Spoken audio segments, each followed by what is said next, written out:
Hey, what's up, everybody? How you doing? This is your Coach Renz, and I want to thank you for taking the time to visit me and listen to this video. We're going to talk about today Hebrew Israelites versus African ancestry versus Native American ancestry. This video is going to create argument on all sides. And here's the thing. It's not intended to create arguments, but I know that it will. So I just say, okay, it's going to create it. But we want to develop and understand what is the psychosis that has Black Americans in particular, because you don't see this in the Caribbean, you don't see this in South America where more Black people exist than they do in America. You don't see this in the European Black people, but you see it in Black Americans. And we want to take a moment to understand the psychosis of why do we see Black Americans pushing away from African ancestry and joining up with the Hebrew Israelites and joining up with the we are native aspects. Now, to every story, to every thought, there is a little bit of truth, because you got to have some truth in order to convince people to be able to convince people to come over to your side. But before we get there, I want to take a moment to give gratitude to the sponsors of this video. I'd like to take a moment to thank all our sponsors. For everyone on Patreon who supports this channel through your monthly donations, you are greatly appreciated. And I look forward to providing you free content as well as exclusive live video chats. You will also be able to receive discounts on products from Uncle Ren's Popcorn as well as coaching from Coach Renz. This video is also sponsored by Uncle Ren's Popcorn, where you can get 25 flavors of delicious gourmet popcorn, from salt and vinegar to strawberry cheesecake, from caramel and cheddar to bacon jalapeno, and many others like cookies and cream. I greatly appreciate everyone who supports us at Uncle Ren's Popcorn. This channel is also supported by Coach Renz, where you can not only get all your life coaching, your relationship coaching, but also get your business coaching from Coach Renz, as we teach you how to move your hobbies into a business, not a job for yourself, but a business. We also teach you life principles of leadership and meditation. So go to CoachRenz.com and support the sponsors of this channel. So I want to thank those sponsors. Y'all go and order from Uncle Ren's Popcorn, as well as contact me as Coach Renz if you want to work on your money, work on your relationship, work on yourself, work on your body, work on every aspect of your life, 360 degrees of you. So, and I want to thank all my Patreons and everybody who subscribed to this channel. If you're finding me for the first time, we discuss, as you can see, almost everything. Spirituality, history, we discuss your finances, your relationships, everything under the sun, the full 365 degrees of you. Now, let's get a basis here. For at least the last 400 to 500 years, the African, Black people, highly melanated people around the world have been oppressed. We've been oppressed by Europeans, been oppressed by Asiatic people. We've been oppressed. We've been the bottom rung of society for at least, at minimum, the last 500 years. We've had 400 years of transatlantic slavery. We've had about 1,200 years of trans-Saharan slavery. So I guess I can kick that even further back than 500 years. It's been at least about 1,200 years that the people of Africa, people of African descent, people of dark melanation have been the oppressed people, have been the footstools of the world. And where has that placed us? It has placed us in a sense where we have disregarded, disagree with, take away from, don't like, find irritating, get away from, run from our African roots, our African ancestry, in favor of what's hot, what seems to be positive. And this is not something brand new to human psyche. People have done this historically quite often, especially when people have been separated from their homeland, when people have been conquered and removed from their historical presence.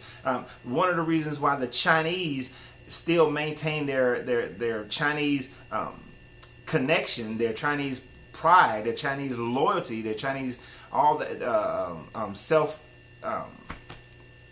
self-help. I'm thinking there was another word I couldn't figure it out right then. But the reason why they still have that is because even though they were conquered by the Japanese, and even though the Japanese treated them like slaves and treated them worse than animals, worse than dogs, the Chinese still maintain their homeland, you see. But the black person in the diaspora, we don't have that. We didn't get that. Yeah, Abraham Lincoln set up Liberia as a free slave state, as a place for slaves to go back to.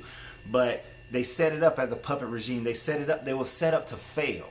And we've disconnected from Africa, and I'm going to tell you why that a little bit later. But first, let's look at what these two organizations, these two places that black people have in America have seemed to run to. That like, yeah, that's where we're really from.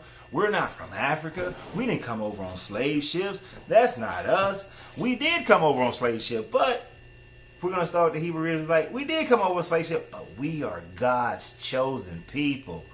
We are God's chosen. Now, here's something that's interesting about that.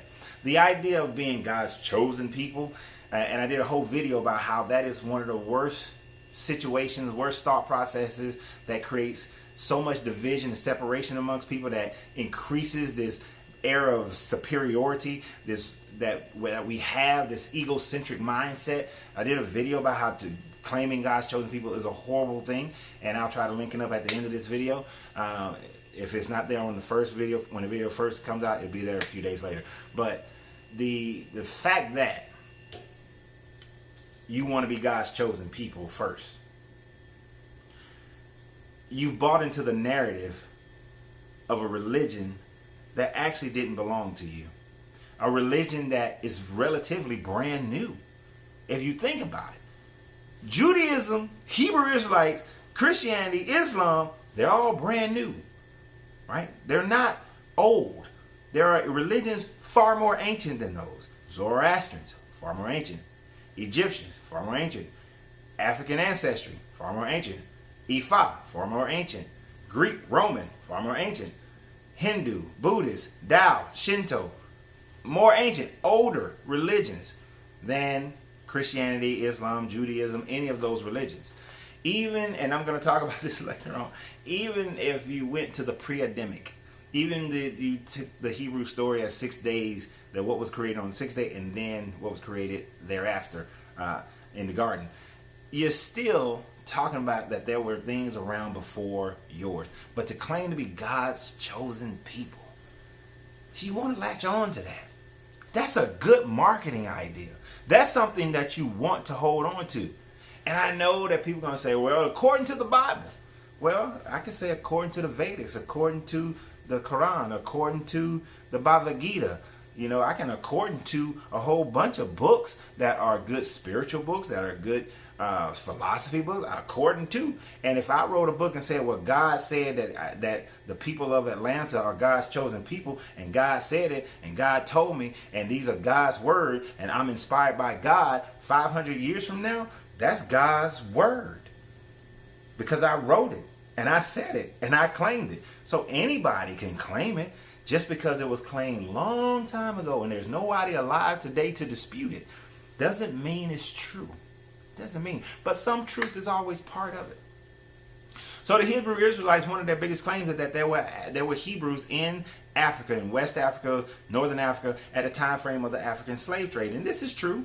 There were many Hebrews who were expelled from Spain after Ferdinand and Isabella took over their country in the late 1400s, and they expelled many Moors and Hebrews out of Spain and into North Africa. Now, when you look at the transatlantic slave trade, though, most of the people from that Mauritania area where they went, where you find most of them, the Senegalese area, most of them went north up into Europe, back to Europe as slaves. Some did come to America, but here's the thing: only thousands were expelled. There are West African historians, histories and writings that show that there was small sects of Hebrews in West Africa. So you have a smidgen of truth that they were present. But the problem is the numbers don't match up. Do you recognize that according to According to, and this is part of the Native American thing that we're going to, so I'm going to rehash this one a little bit. According to the ship manifest of the European nations, and I'll tell you why that is valid, the ship manifest of European nations, like around 10 million slaves, somewhere between 7 to 10 million slaves, Africans, were brought into slavery to the Americas and Europe. Almost 7 to 10 million. Over a 400-year period, there were not 7 to 10 million Hebrews in West Africa. And most of the Hebrew Israelites go to the writings of Dr. Windsor. He wrote from Babylon to Timbuktu. And he expounds over and over again how, you know, the people of the Hebrews kept their language, kept their law, their written laws, and brought them to the Africans who were so uncivilized that they didn't write, and which is interesting because you say they were uncivilized, but yet they had the Mali Empire. You say they were uncivilized, but yet African empires and cities that were already in existence before the Hebrews ever left what's called Northeast Africa or the Middle East. They already had societies. Before then, the Egyptians already had societies, and the Mali had to visit the Egyptians. They already had societies. They already had laws and cultures long before Hebrews migrated into North Africa. They were already present. But he claims that they kept it. And yet, if you listen to a Hebrew Israelite, and I know many have teach different things, they say that we forgot. Well, either we kept it, either they brought it with them and kept it, or they forgot. And the reason why they have to say they forgot, because they know, Hebrew Israelites know, and native people who believe in the native thing know that the West Africans brought their religion and their culture with them. Even more evident in the Caribbean and South America that their culture was kept with them. The capoeira in itself is a West African thing. Many of the Orishas, the voodoo, West African, Ifa, West African, came with them. They didn't bring Judaism with them. And since I said Judaism, they say that why did they stop making maps in the 1700s that used to have Judah as a kingdom in West Africa? Judah wasn't a kingdom in West Africa. Judah was used on those maps as a bastardization of the word Judah, which means help, which Judah is Portuguese for the word help, because the Portuguese had conquered that land. But then later an African country, I think it's the Judi, had conquered them, and that's why the maps changed, because they were conquered. In the same way, Yugoslavia is no longer on the map. They lost war. They had a civil war. Now it's Croatia and Bosnia and all that. The same way USSR was on the maps when I was a kid, but there's no USSR anymore. There's Russia, there's Latvia, there's Ukraine, there's all these other countries now, but these countries weren't on the map back then. They weren't on the map they were on the map in the 80s, in the 70s and 80s, but now they're not on the map. Why? Because political waves have changed. So the map thing don't really work, because conquering nations changes maps. Political regime changes maps. So we know these things. But one of the things, when you listen to Dr. Windsor, when you read his book, he talks about how they kept it and how they caused these Guyanese kingdoms. They created the Guyanese kingdoms, and they caused them to be, if people converted over to Judaism. But that's not true. And the same way you got Dr. Windsor, there are African doctors, I forgot his name, who got doctoral degrees, and he shows how the Guyanese people were started by those who worshiped the serpent. I think the serpent name is BMB, but they worship the serpent. And it's interesting, I talked about in a previous video how the serpent versus the eagle is a constant theme in national strife, right? But they worship the serpent. And that same worship was brought over to the Americas of worshiping the serpent. They kept that. They wrote in Aramaic, in the Arabian language. They wrote that way. Now it's amazing how once some of these lands were conquered by the Arabs were able to infuse their writings, but the Jewish writing wasn't. And I know you're going to say, oh, they found some Jewish writing in America. That doesn't mean the West Africans all were Jews. That doesn't even mean a large portion of them were Jews. Especially when, once they got here, they were beat over the head and forced into Christianity, which even in today, you can go to a Christian church and they will use Hebrew words. They'll be like, God, Jehovah Adonai and Jehovah Rapha, and they'll use some Hebrew words. They don't really know a bunch of them. And when they speak in tongues, oftentimes they're just repeating some Hebrew words, and it sounds like tongues to you, or it's gibberish. But I've seen the ones who are speaking Hebrew, and people are like, oh, they're speaking in tongues, but no, they're speaking Hebrew. So it's not like they couldn't. And people say, oh, well, Hebrew people, the slaves couldn't read. No, some of them were taught to read English and read the Bible and that sort of thing. You saw that in the whole Nat Turner movie. We're going to teach you to read what we want you to read. Slaves, be good to your masters. Obey your masters. That kind of stuff. So the fact that there's these little trinkets, these little pieces, and that's what people want. They do. They want to gravitate and grab onto these little bitty pieces so that they can feel a little bit different. And we'll talk about that in a minute. And like I said, the numbers just don't match. And we can go a lot deeper because it's a whole big thing, but we're not. So moving on to the Native American idea that we all native. Not all, we ain't come over on slave ship, that there's no proof of slave ship. Okay, here's the thing, guys. What's more important than racism to the conquering people is power and money. Power and money. Now, the reason why I say that is because the ships that were transporting slaves, transporting Africans into slavery, these ships kept manifests. And you say, oh, they falsified the manifest to make you think that there was a transatlantic slave trade. Every time a ship pulled into port, they had to pay taxes. Every time a ship pulled into any port, British port, Italian port, Portuguese port, Spanish port, American port, Caribbean port, they had to pay taxes on the property that they carry, the cargo that they carry.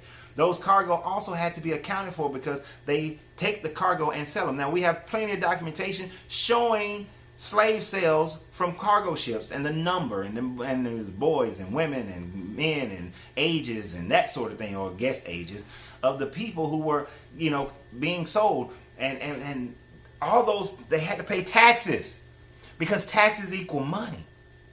Now we had the 2/3 or 3/5 compromise. That was about it wasn't about race. It was about taxes and power. Since I got slaves, they should be counted as a person so that I can have more votes, power. Okay, if you want to count them as people, then we're going to tax them because they're also your property. Then that equals money and power. So it's all about money and power. The fact that money and power will supersede racism any day of the week. Go through the process of creating this whole facade? Really?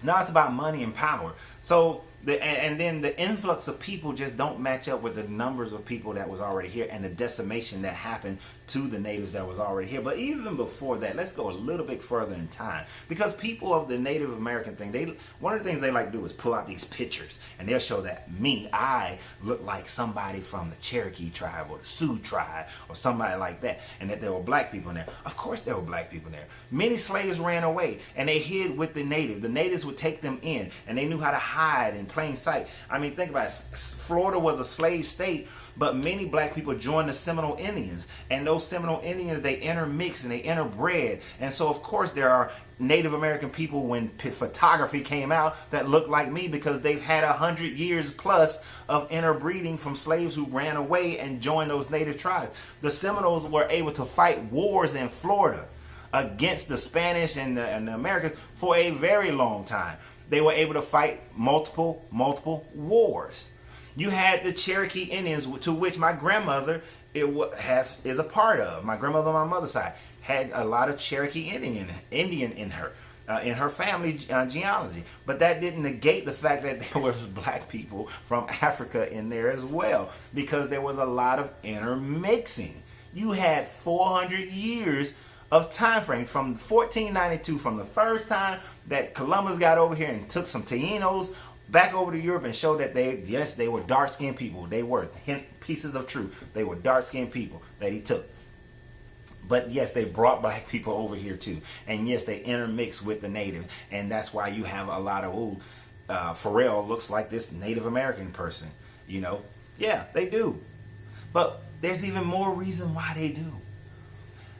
About 3 years ago, a Chinese geneticist who was trying to prove that Chinese people originated in China, that they didn't come from nowhere, they didn't migrate from nowhere, they were just originated in China. that that Chinese people are original people. Well, to his chagrin, he found out that Chinese people come from East Africa.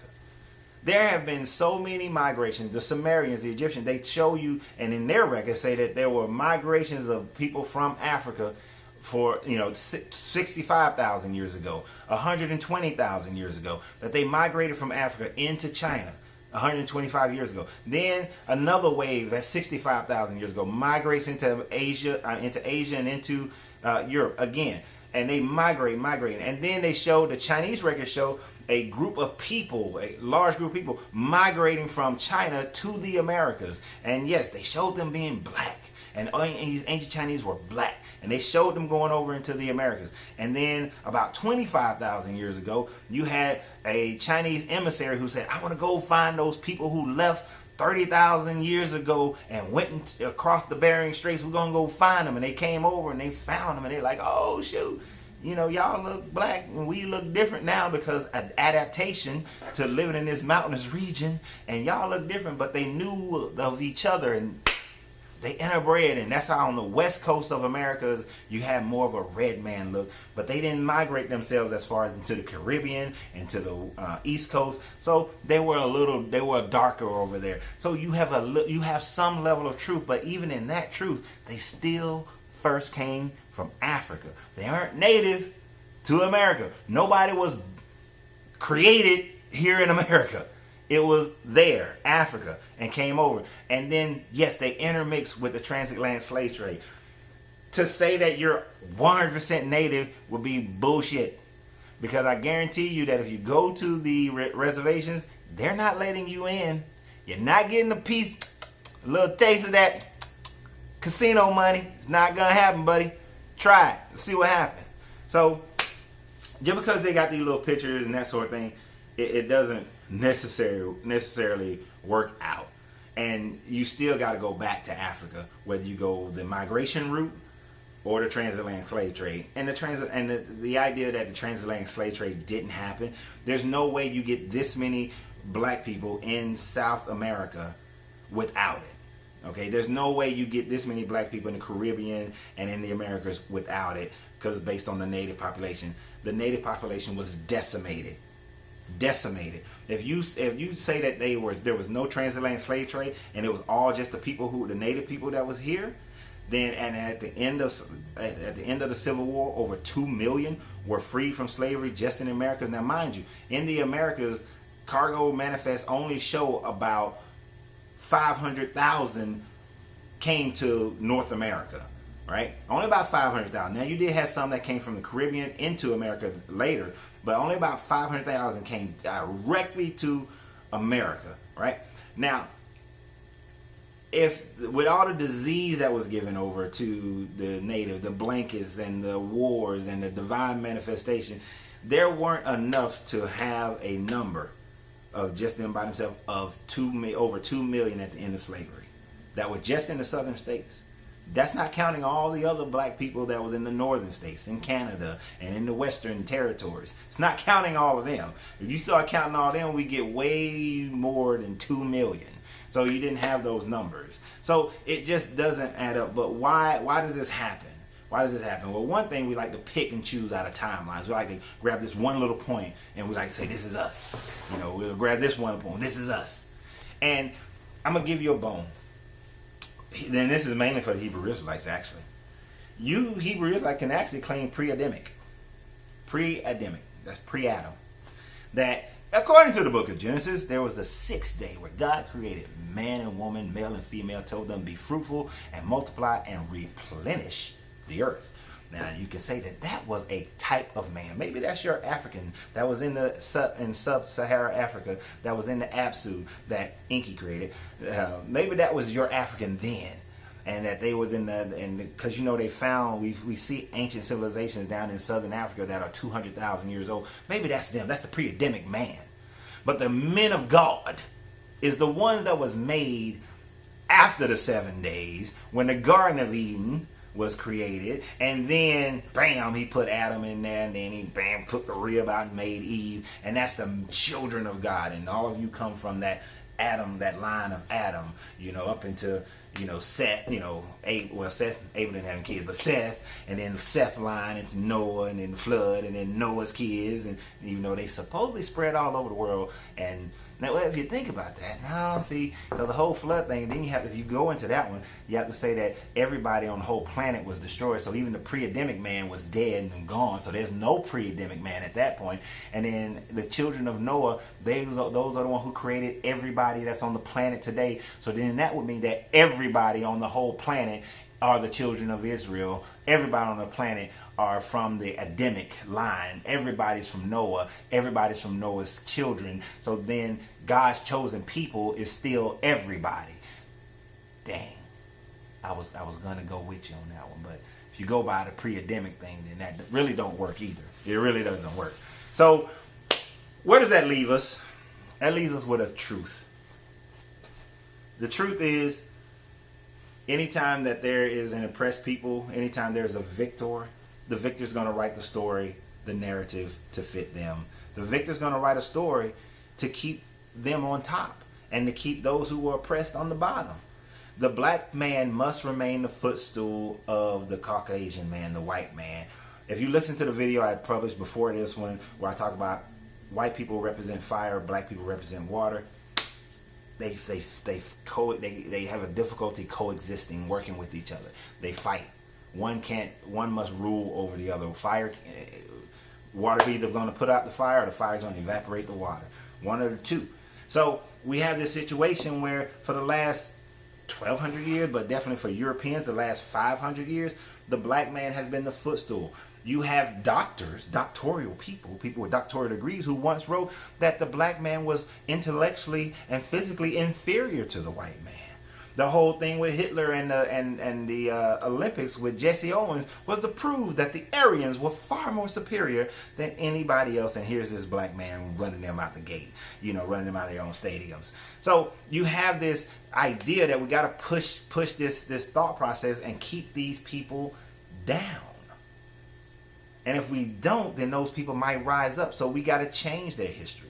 I grew up, and what did you see in those cartoons? Africans always looking horrible. Bones in their noses, big old lips, less civilized according to their rules of what civilization is, because civilization really is about the goodness of your heart. It's not about technology. You realize that every time they say more civilized, is mostly about technology, or it's about adapting to whatever their culture is. So yeah, you worship the sun or the snake or the moon or the whatever, the panther, and you do human sacrifices, you do blood sacrifices. But hell, you used to kill a ram in the bush. Y'all did some kind of blood sacrifice, but we don't do that anymore. But you do it. We've had Jesus down the cross, human sacrifice, but you still using Joe from around the corner as a sacrifice. You're less civilized. Oh, you don't know how to use plumbing? You're less civilized. You don't have guns? You're less civilized. You don't build city walls with big stones? You're less civilized. All these things is technology and ways of living that people have decided is civilized or uncivilized. And because of that, one conquers the other, and then they got to spew out negative imageries. Propaganda is what it's called. One great example of this is a story that I love. I read all philosophies and things. But you have the story of Spartacus. Spartacus, a Thracian who fought with the Roman army, pre-Caesar time frame, pre-Flavian time frame, fought with them, then became sold into slavery, became a gladiator, started one of the largest gladiatorial revolts, slave revolts in the entire Roman Empire. I mean, it's been written about many times over in history. But started this war, slave revolting. Now, why would Rome write about a slave who revolted and wreaked havoc throughout the Roman, the Italian peninsula? Why would this be written? Was it written during the time frame that it actually happened? No, it wasn't. It wasn't. Plutarch didn't write it then. Plutarch wrote about Spartacus during the Flavian dynasty. What does that matter? And what does that have to do with what I'm talking about? Well, let me tell you. Plutarch wrote this No one wrote about this when it happened. Didn't write about Glabber. Didn't write, about any of those people pre Julio-Claudian dynasty. It was written after. Before. It was written much later. It was written much after. In the time frame of the Flavian dynasty is when it was written. Why is this important? Because the Flavians have a history of using propaganda in order to make the Flavian dynasty valid. You see, in those times of Rome, the Flavians weren't of royal Flavian family heritage. They weren't like one of these historical families. And the Romans put a lot of emphasis on historical family of ancient things of antiquity. The antiquity was so important to them. It didn't matter if you were smart, if you was good to go, if you was a good ruler, if you had a name of antiquity, bam, you was it. So they wrote this story showing how the previous Roman families, other Roman families, were not up to task. Here's this slave who revolted and he killed the Glabber family. He was a menace to Crassus. He was a menace to all these to the Julio-Claudians. You notice they didn't mind Pompey being written in as the ultimate victor, Pompey. They didn't mind Pompey being the ultimate victor, his family line. Why? Because the Julio-Claudians defeated Pompey, so that family line wasn't that important anyway by the time you get to the Flavians. But the Julio-Claudians were. So you had to show how the Julio-Claudians struggled with Crassus in order to defeat this slave. It was propaganda by Plutarch for the Flavians. The same thing here. Propaganda by Europeans and white Americans against the Africans in order to keep the mentality of the Africans down. Also, in order to continue to satiate the moral mindset of the European people to say that, yes, it is valid to have these people as slaves because they're less human than we are. They're not even of the same species. In truth, they are less evolved. They are less than. So it satiates the average person, because the average person is going to go with the flow of things. Just as the average black person, they're saying, I need something of my history that says that I'm great, that I come from a great people, that we weren't always slaves, that we hadn't been struggling for 1,200 plus years under the Arabs and under the European. I need something that says that we are a great people. And just as they have conquered and lost, but they did it more recent in history and rotated power more recently, why can't we do the same thing? We haven't been able to do the same thing. So I need something to hold on to. I'm God's chosen people. I can hold on to that. We native to America. We ain't come from no Africa. She ain't no African booty scratcher. Yeah, I was taught those kinds of stupid, idiotic things when I was a kid. All these negative influences, all these negative ideas and pictures and images of Africa. I was never taught the beauty of Africa. I was never taught about Mali, the Mali Empire. I was never taught about Songhalese Empire. I was never taught about the Bantu. I was never taught really about Egypt until I did it myself. I wasn't taught about what was going on in Apsu and how they was already developing kingdoms and civilizations and gold mines and mining gold. I was never taught about those things. I was never taught about the inventions that people had created throughout these empires, throughout north and southern Africa. Was never taught these things. Didn't know about them. Didn't know that there were women who had ruled kingdoms during those times in the 1700s and 16 and 1400s. Didn't know that there were African women who ruled kingdoms. That there was the kingdom of Judah, the Wadu, I think it's pronounced Wadu in the African Ghanese language. Didn't know that they were defeated by a nation that said that we are going to have women warriors, which, think about that.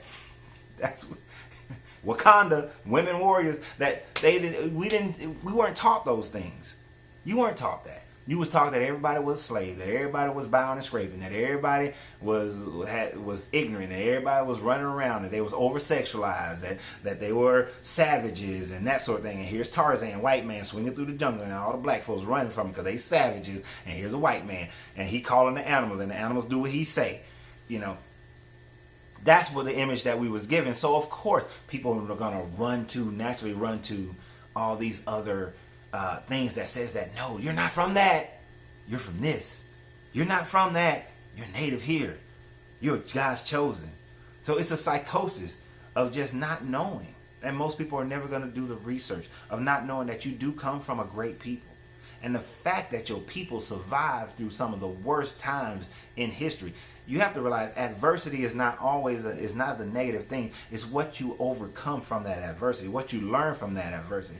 The Jews from the Holocaust learned to say never again and have fortified themselves through law and through power and through money to make sure that that don't happen again as far as that is concerned. Now, it still could happen again, because all it takes is the military. It still can happen again, but they're fighting the fight to keep it from happening again. But what are we doing to fight the fight to make sure it doesn't happen again? Well, President Kagame is creating the East African Nation, East African Federation. He took Rwanda from a dead state to a very lively state. You see countries like Ghana. Hey, come back, African Americans, come back. Those who were in the diaspora, come back. Bring your technology, bring your engineers, bring your doctors, bring your teachers, bring your truck drivers, bring everybody back. Let's fortify this African nation. Let's get the African Union. Let's, hey, Haiti, let's make you part of that. Let's fortify as black people. You know, all these other countries who are growing, who are developing. They're saying we're going to fortify our nation. They're refusing Chinese money now. That's what I'm talking about. That's what we have to recognize, and that's what we have to do in order to make sure Africa has to become strong. The Caribbean has to become strong. And in these countries, our neighborhoods have to become strong if you don't want it to happen again. You can run around and say I'm a Hebrew Israelite. You can run around saying I'm native. But all of that means nothing when a cop comes up and sees a black man and shoots you in the head and you're unarmed. All of that means nothing when you're gentrified out of your neighborhoods because you don't own it. All of that means absolutely nothing when you help the Chinese man to run the black man who did the same thing that the Chinese man is selling out of business because you rather go buy from them than buy from your own. It does nothing when you open up a business and you're undercapitalized and you don't run your product well, you don't have good customer service, and you spend the money faster than you making it. You are not fortifying your community when you're doing these things, and when you don't own the property and you allow for the drug dealers, you allow for the violence to exist in your neighborhood, when you allow for more than 60% of the homicides in our community to happen by people who look just like us because we are not growing our children and keeping our families as tight as we should.